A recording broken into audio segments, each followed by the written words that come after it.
Welcome back to another dark dive into the Fallout wasteland. Today we're examining Vault-Tec's most disturbing experiments, the ones that prove humanity's greatest threat has always been itself. You probably think you know about the vaults, underground shelters, protection from nuclear fire, salvation for the chosen few. But what if I told you that out of 122 vaults built across America, only 17 were ever designed to actually save anyone?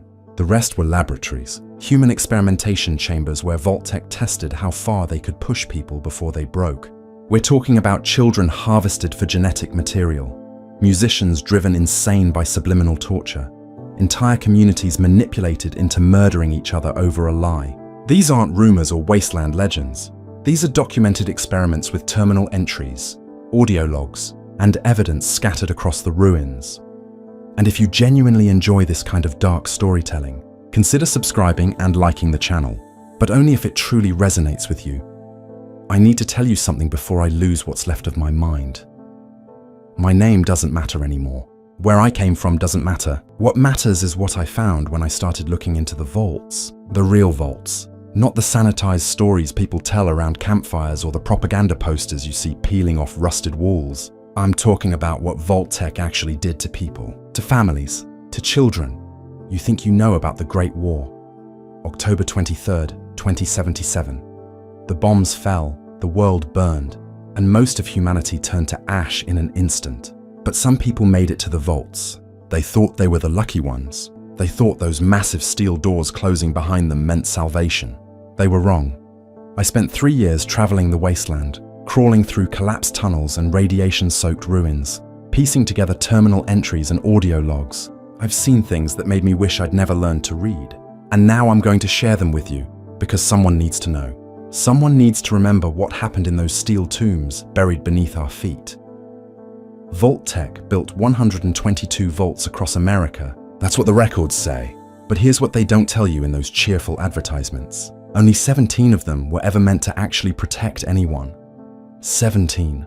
The rest were laboratories, human experimentation chambers dressed up as safety. Let me start with something relatively simple, because we need to ease into this. If I hit you with the worst right away, you'll stop listening. You'll tell yourself I'm crazy. Some radiation-addled wasteland lunatic spinning ghost stories. But I need you to stay with me. I need you to understand. Vault 12 was built under the city of Bakersfield, California. The marketing materials promised every comfort imaginable. Clean water, 15,000 gallons per day from their filtration system, climate control, safety from the nuclear fire raging above. Families rushed inside when the sirens started wailing, clutching their children, their photographs, their last scraps of the world that was ending. But the door never sealed. That wasn't an accident. That wasn't a malfunction. Vault-Tec designed it that way. They wanted to see what prolonged radiation exposure would do to a trapped population. So they built a door that would never close properly, ensuring that radiation would seep in constantly. Day after day, month after month, year after year, the people inside didn't know at first. They thought they were safe. They set up homes in those steel corridors. They tried to build something normal while the world above them turned to radioactive glass. And all the while, invisible death was leaking through that broken door, working its way into their cells, rewriting their DNA one twisted strand at a time. Most of them died quickly. The lucky ones, if you can call anyone in that hell lucky. But others changed. They became ghouls. Their skin started rotting off their bones while they were still alive, still conscious, still aware of every moment of their decay. Some went feral, their minds dissolving into mindless hunger. Others kept their sanity, which might have been worse. Imagine looking in a mirror and seeing your face peeling away, knowing you'll probably live for centuries in that rotting shell. When someone finally discovered the place decades later, they found Necropolis, a city of the walking dead, built by the survivors who crawled out of their poisoned vault and tried to make something resembling a life. Vault 12's experiment relied on a single design flaw, one act of engineered negligence. That's why I'm starting here, because it gets so much worse. Vault 87 took a different approach. Instead of passive observation, they went hands-on. The vault was built as a research facility for something called FEV, the Forced Evolutionary Virus. If you've ever seen a super mutant shambling across the wasteland, 10 feet tall and strong enough to rip a deathclaw in half, then you've seen FEV's handiwork. Vault 87 is where many of them were born. The overseer and security staff knew exactly what they were doing. They followed Vault-Tec's orders with surgical precision.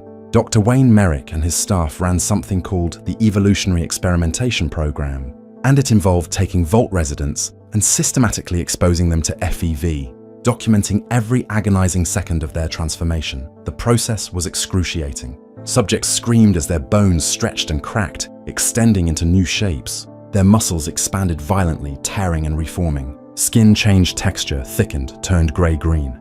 Both men and women became sterile, their humanity stripped away along with their ability to create life. After 10 days, survivors developed incredibly resilient skin and upper body strength that exceeded any natural human.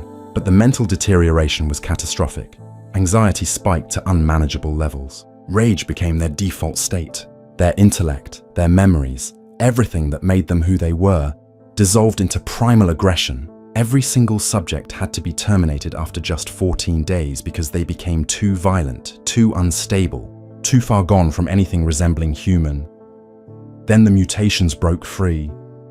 After a year of experiments, the transformed subjects overpowered security. They killed or converted every remaining Vault dweller, and here's the worst part, they didn't stop. For nearly 200 years, those super mutants kidnapped wastelanders, dragging them back to Vault 87 to continue the experiments. They kept creating more of themselves, perpetuating the cycle of forced mutation until their FEV supply finally ran dry. I stood in that vault once. The walls still have bloodstains. The screams might be in my head, but I hear them anyway. Now let me tell you about Vault 95, because this one takes advantage of people at their absolute lowest. Vault-Tec marketed this facility as a rehabilitation center for chemical addiction. Picture that. The world is ending, bombs are falling, and these people are told that not only will they survive, but they'll finally have a chance to get clean, to beat their demons, to build new lives free from the substances that had controlled them. They ran it as a real rehabilitation program for 5 years. 5 full years. Residents worked through their recovery, supported each other, built genuine bonds. They formed a family. They had hope, probably for the first time in years. Hidden among them was an agent, someone planted by Vault-Tec to document what would happen when the real experiment began. On October 23, 2082, exactly 5 years after the vault sealed, this agent waited until everyone was asleep.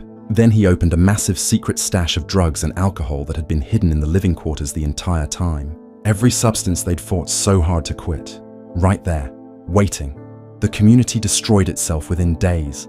Some residents gave in immediately, unable to resist after 5 years of forced sobriety. Others tried to hold out, tried to resist, but watching their friends relapse broke them. They used just to cope with the chaos unfolding around them. Violence erupted. Overdoses. Paranoia. That carefully built family tore itself apart with chemical-fueled rage and despair. When someone discovered Vault 95 2 centuries later, they found skeletons in vault suits scattered throughout the drug stash and surrounding areas. The vault had collapsed into a tomb of addiction and violence, exactly as Vault-Tec had planned.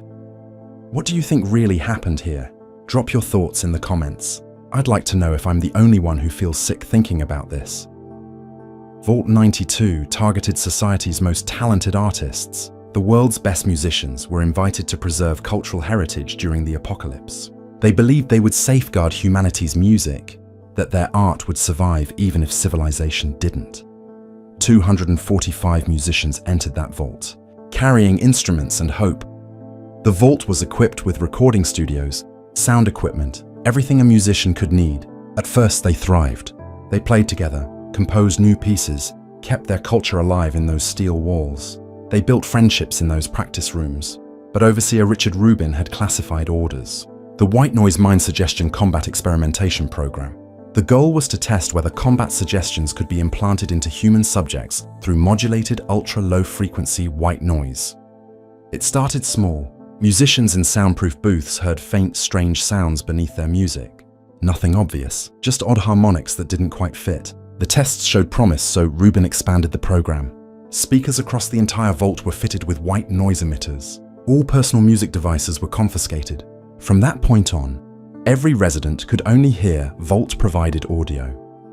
About 1/3 of the residents slipped into trance-like states, becoming highly suggestible, easy to control, empty vessels waiting for commands. But the effect didn't stop there. Over time, the white noise caused dizziness, severe sickness, and eventually violent psychological breakdowns. The musicians of Vault 92 turned on each other. Artists who had created beauty together became instruments of murder. When someone finally entered that flooded, silent vault, the music had stopped forever. I haven't slept properly in weeks. Every time I close my eyes, I see those terminal screens. The clinical language describing unspeakable acts. The logs written by people who knew exactly what they were doing and did it anyway. Let me tell you about Vault 112, because this is where we cross into something beyond cruelty. This is where we find evil wearing a smile. The vault was hidden beneath Smith Casey's garage in the Capital Wasteland, one of the last vaults constructed, finished in 2074. It was designed to house only 85 carefully selected residents under the supervision of Dr. Stanislaus Braun. That name should mean something to you. Braun created the Garden of Eden creation kit, the legendary device that could terraform dead land back into paradise. He was considered one of humanity's greatest minds. He was also a monster. The residents of Vault 112 were told they would be suspended in tranquility lounges, connected to a virtual reality simulation.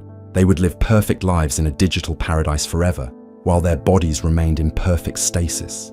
Imagine that promise. Eternal happiness. No pain, no death, no suffering. Just endless peace in a world of their own design. What they didn't know was that Dr. Braun had complete control over their simulated world, and they had absolutely no way of leaving on their own. At first, Braun might have been genuine. Maybe he really did create virtual havens for them. But godlike power corrupts, especially when you have eternity to exercise it. After becoming bored with peaceful simulations, Braun began using his control as a personal torture chamber. For over 200 years, he subjected those trapped residents to endless cycles of psychological and physical torment. He killed them over and over in the simulation. They felt every moment of pain, every second of terror, believing it was completely real. Then he would resurrect them, wipe their memories clean, and start the entire process again. He made one woman die slowly from scurvy repeatedly, watching her gums bleed and her teeth fall out, over and over. He turned the simulation into a 1950s suburban neighborhood called Tranquility Lane, made them believe they'd always lived there, given them false memories of safety and comfort. Then he shattered that peace with creative brutality, savoring their confusion and fear when the perfect world revealed its horror. Inside that simulation, Braun took the form of a little girl named Betty, a child's avatar with a sadist's mind. He forced newcomers to commit atrocious acts for his entertainment, making them complicit in the torture of people who had already suffered for centuries.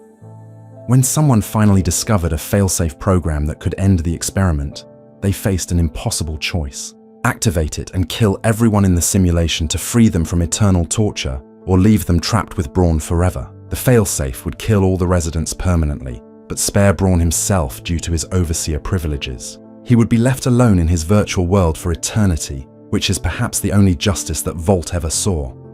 Think about that. 200 years of being killed, resurrected, memory wiped, and killed again, feeling genuine pain and terror thousands of times, never knowing why, never understanding that your entire existence is one person's sick amusement. Braun didn't conduct this experiment for Vault-Tec. This was purely for his own twisted pleasure. But if Vault 112 targeted adults who at least chose to enter the simulation, Vault 75 did something unforgivable. It targeted children. Presented to the public as a safe haven for students, Vault 75 was built beneath Malden Middle School in Massachusetts. Families were offered subsidized admission to encourage high enrollment. When the bombs fell, every designated family with a student at that school made it to the vault in time.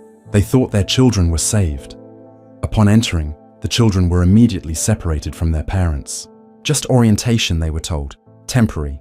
The adults were escorted to one area, the children to another. That separation was permanent. The adults were executed by security staff the moment they were separated from their children. Shot, probably. Or maybe gassed. The records don't specify. What matters is that every parent who brought their child to safety was murdered within hours, and the children were never told. The kids were raised in complete isolation. The staff taught them to fear the outside world, which they called uptop and. They were told the surface was a hellscape of radiation and horror, that they were the last hope for humanity, that they had to stay in the vault to survive. It was all lies designed to keep them compliant during their development. Vault 75's true purpose was the refinement of human genetics through selective breeding, genetic modification, and hormonal treatments. The children were livestock in a breeding program designed to create superior human specimens. When they reached 18 years old, the most intelligent and physically exceptional were harvested. That's the word the terminals use, harvested, like crops. The process involved organ harvesting and storage of biological specimens. They were killed and stripped for parts. Children who showed intelligence and obedience but weren't deemed genetically superior enough for harvesting were recruited into the science team. They became the next generation of experimenters, continuing the cycle on new children. Imagine being raised in that vault, surviving to 18, and then being told your reward is to help do the same thing to the next group of kids, and the children who were considered insufficient, the ones who weren't smart enough or strong enough or obedient enough. They were killed during a mock graduation ceremony. Their bodies were incinerated afterward. The graduation was a lie, a final cruelty before extinction. This continued for generations until a rebellion among the test subjects finally ended it. By the time someone discovered the vault in 2287, it had been taken over by gunners. But the evidence remained. The cremation chambers, the genetic storage facilities, the children's belongings scattered in those dormitories. If you've ever wondered what choice you would make in a situation like this, tell me in the comments. I'll be reading them. I need to pause here and acknowledge something. If this story has kept you listening this far and you want more of these dark confessions from the wasteland, hit that subscribe button.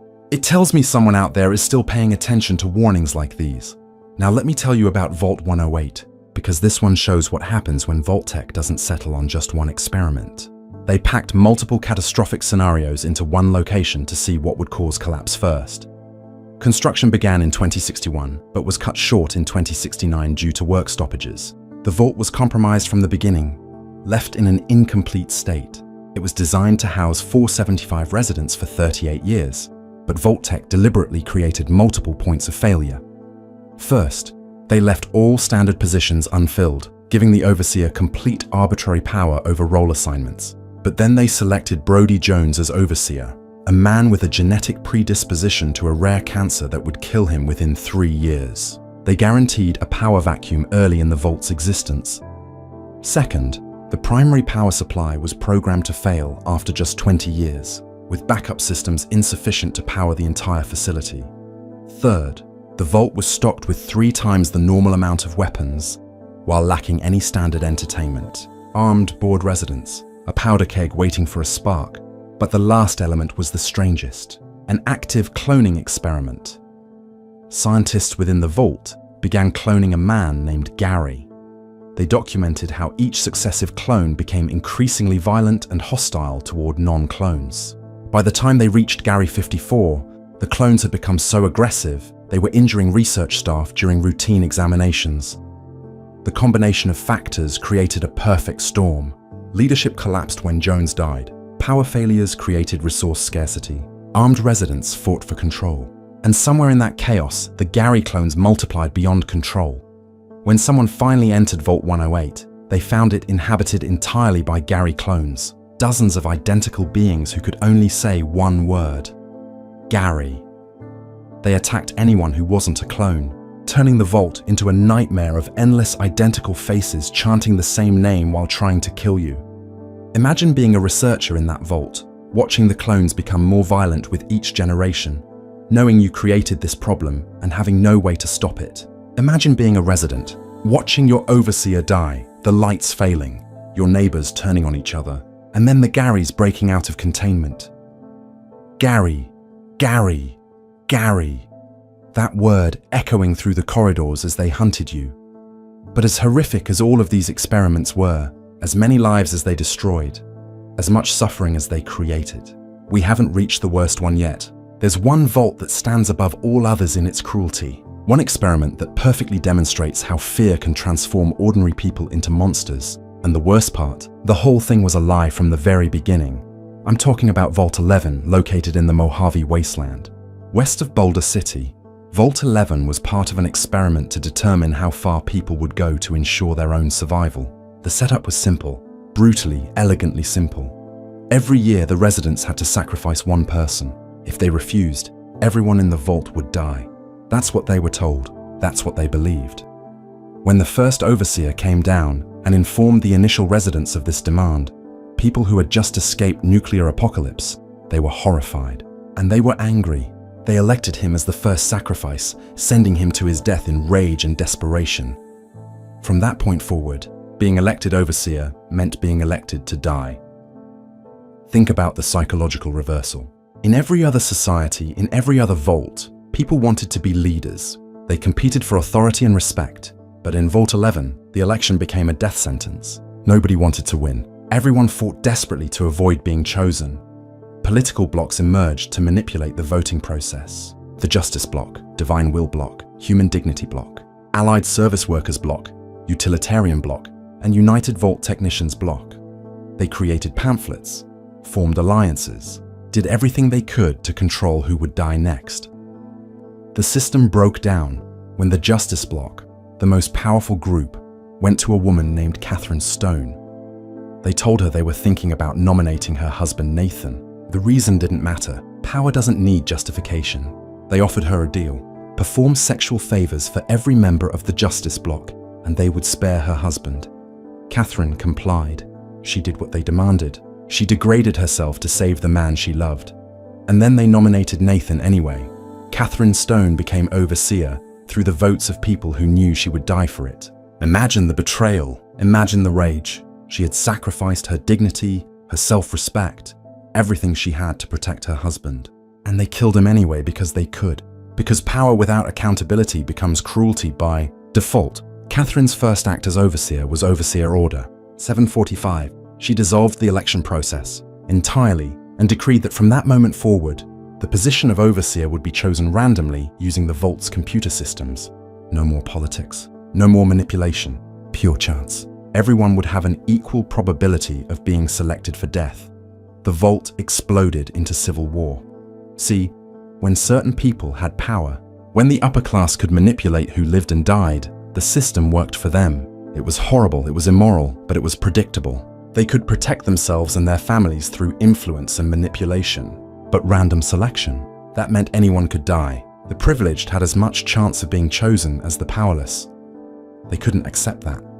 The violence that followed nearly destroyed everyone. Residents killed each other over a system designed to make death equally distributed. They would rather tear the Vault apart than face the same odds as everyone else.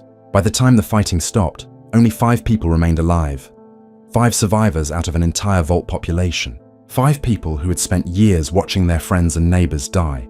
1 per year, believing it was necessary for survival. 5 people who had participated in or witnessed countless murders, all in the name of the greater good.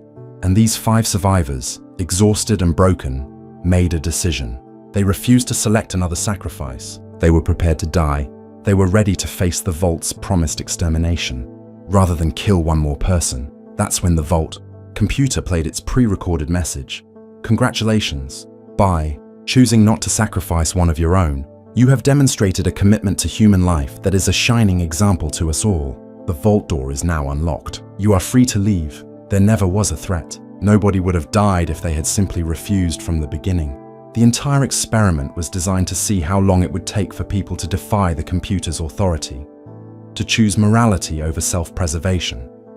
They could have said no on day 1. They could have rejected the demand and walked out of the Vault into the wasteland, free and alive, with their humanity intact. Instead, they killed each other for 16 years over a complete fabrication. The 5 survivors stood in that sacrificial chamber, surrounded by the skeletons of previous overseers, and understood what they had done. They had murdered their friends, their neighbors, people they loved, all for a lie. They had corrupted themselves completely, transformed from ordinary people into killers, all because they were afraid and an authority figure gave them an order.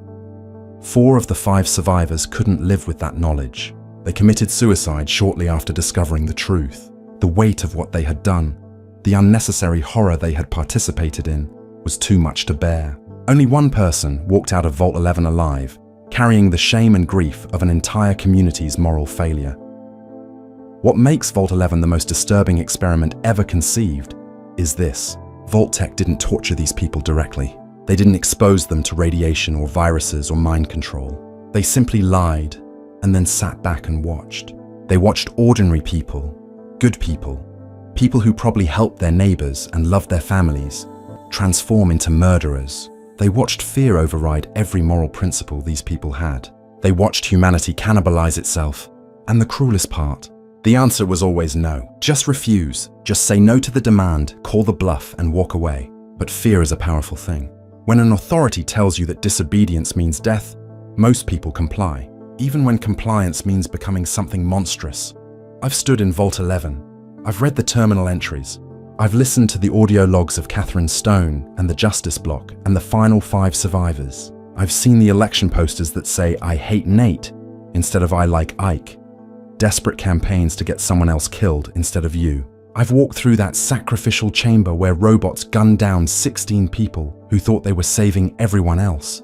The wasteland is full of horrors, death claws that can tear a person in half, feral ghouls that were once human, super mutants created in vaults like 87, raiders who have abandoned every shred of civilization. But none of them disturb me the way Vault-11 does, because those are external threats. Vault-11 shows what we do to ourselves when we're afraid.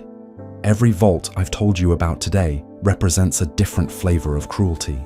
Vault 12 with its broken door, slowly poisoning people who thought they were safe. Vault 87 turning residents into super mutants through forced mutation. Vault 95 destroying recovering addicts by flooding their home with drugs after 5 years of sobriety. Vault 92 driving musicians insane with subliminal white noise. Vault 112 trapping people in virtual reality torture for 2 centuries. Vault 75 executing parents and harvesting children for genetic material. Vault 108 creating an army of violent clones in a vault designed to fail. But Vault 11 is different. Vault 11 proves that you don't need to do anything to people to make them destroy themselves. You just need to make them afraid and give them a rule to follow. They'll do the rest. I think about the person who walked out of Vault 11 alone. I wonder what happened to them. Did they try to warn other people? Did they try to explain what happened, knowing that nobody would believe the story was real? Or did they just walk into the wasteland and keep walking until the radiation, or the creatures, or the despair finally caught up with them? I think about all the vaults I haven't explored yet, the ones still sealed, still running their experiments, still grinding through whatever horror Vault-Tec designed for them. There are vaults where people are still suffering right now, today, this very moment, trapped in systems they don't understand, following rules that are destroying them, believing lies that seem too official to question. The Enclave wanted data from these experiments. They were planning to use the information to build generation ships for colonizing other planets, assuming Earth would be uninhabitable after nuclear war. They needed to know how humans would survive in closed environments for centuries. So they created Vault-Tec, fed them unlimited funding, and gave them permission to do whatever they wanted to find out. 122 vaults, 105 experiments, thousands upon thousands of people who thought they were being saved but were actually being fed into a machine designed to break them in carefully documented ways. All for data, all for science, all so some future generation could escape to the stars while leaving the victims behind in their steel tombs. I've spent 3 years documenting this, 3 years crawling through vaults, reading terminals, collecting evidence. I've breathed in air that smells like centuries of death. I've seen children's toys scattered in rooms where those children were killed for not meeting genetic standards. I've read love letters written by people who would murder each other years later over a computer's lie. And I need you to understand something. These vaults exist, right now, under our feet. Some are still sealed. Some have been breached by raiders or creatures. Some are inhabited by the descendants of the original experiments. People who don't even know why their vault is the way it is. If you ever find a vault door, if you ever see that gear-shaped entrance leading underground, be careful. Read the terminals before you trust anything. Question every rule, every system, every authority figure who tells you something has to be a certain way. Because Vault-Tec's legacy isn't just in the past. It's still active, still influencing the wasteland, still destroying lives long after the company itself turned to dust. The worst part about all of this, Vault-Tec succeeded. They got their data. They documented exactly how humans respond to every conceivable form of psychological and physical torture. They learned what breaks people and what makes them resilient. They discovered that ordinary individuals will commit atrocities if the authority is strong enough and the fear is real enough. And that information is still out there somewhere. Maybe in enclave databases, maybe in terminals we haven't discovered yet, maybe in the mind of some ghoul scientist who worked for Vault-Tec and survived the centuries, still carrying those secrets. I don't know what I expected to find when I started this investigation. Maybe I thought understanding the experiments would make them less horrifying. Maybe I thought documentation would bring some kind of closure, but it hasn't. If anything, knowing the details makes it worse. Every vault is a monument to deliberate cruelty. Every experiment is proof that the people running Vault-Tec cared more about data than humanity. The wasteland is brutal. Everyone knows that. You can get killed by radiation, by creatures, by other survivors fighting over scraps. But at least those deaths make sense. There's a logic to them. Survival of the fittest, kill or be killed. The strong preying on the weak. It's cruel, but it's honest. Vault-Tec's experiments were different. They were dishonest cruelty. They promised safety and delivered torture. They marketed salvation and provided damnation. They took people's trust, their hope, their belief that someone was trying to help them, and weaponized it. That's what I can't forgive. That's what keeps me awake at night. Not the violence itself, but the betrayal. The premeditated decision to make people suffer in the name of science, to document their pain with clinical detachment, to treat human beings like laboratory rats. I'm tired. I've been traveling too long, seen too much, learned things I wish I could forget. Sometimes I think about just walking away from all of this, stopping the investigation, burning my notes, pretending I never opened those vault doors. But I can't, because someone needs to remember. Someone needs to bear witness to what happened in those places. The people who died in the vaults can't tell their stories. The parents executed in Vault 75 can't warn anyone about trusting authority. The musicians driven insane in Vault 92 can't play their music anymore.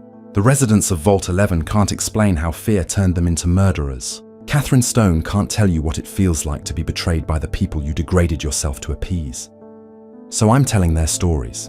I'm documenting what I've found. I'm leaving this testimony for whoever comes after me, because the wasteland has a short memory and a long list of horrors. If we don't remember what happened, if we don't learn from these experiments, then all that suffering meant nothing. Vault-Tec is gone. The executives who approved these experiments are dead.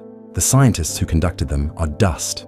But the vaults remain, and the lessons they teach us about human nature, about the relationship between power and cruelty, about what happens when we prioritize data over dignity, those lessons are still relevant because somewhere out there, someone is probably designing the next experiment. Maybe they work for the Enclave. Maybe they're with the Brotherhood of Steel, or the Institute, or some other faction we haven't discovered yet. And they're looking at Vault-Tec's data, reading those terminal entries, studying what worked and what didn't. And unless we remember, unless we actively reject the idea that human suffering is acceptable in the pursuit of knowledge, it's going to happen again. Different vaults, different experiments, same fundamental cruelty. That's why I'm telling you this. Not to entertain you with wasteland horror stories. Not to shock you with tales of atrocity, but to warn you, to make you question, to ensure that when someone in a position of authority tells you to do something that feels wrong, you have the courage to say no. The residents of Vault 11 didn't say no. They complied for 16 years, murdering their neighbors because a computer told them it was necessary. And when the last 5 survivors finally refused, they discovered that resistance was always the right answer. I hope you never face a choice like that. I hope you never have to decide between your morality and your survival. But if you do, remember Vault 11. Remember that the cruelest experiments rely on compliance. Remember that sometimes the only way to win is to refuse to play. That's all I have for you today. These confessions from the wasteland, these warnings from the vaults. I'll keep documenting what I find. I'll keep telling these stories. And maybe, just maybe, someone will listen.